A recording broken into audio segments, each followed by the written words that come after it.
Ennemi public numéro 1, homme le plus recherché en France dans les années 70, Jacques Mérine a été l'auteur de plusieurs braquages.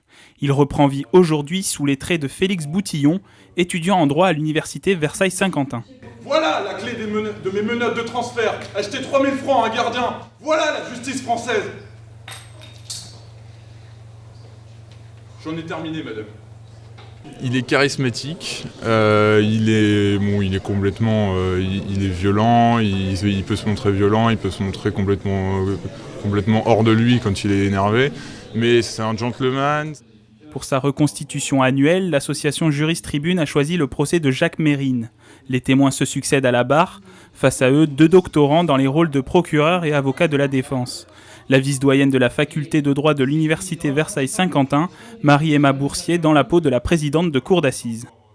C'est donc dans l'intérêt de protéger la société contre ce genre d'individu que vous devez le condamner à de la réclusion criminelle à perpétuité. À la question, l'accusé est-il coupable de vol à main armée prévu à l'article 311-8 du Code pénal? Le jury a répondu oui. Même verdict qu'en 1977, le Jacques Mérine de 2017 est condamné à 20 ans de réclusion, assorti d'une mesure de sûreté de 10 ans et d'une amende de 150 000 francs. Ces procès revisités sont organisés depuis 10 ans et attirent toujours autant d'étudiants. Leur intérêt ?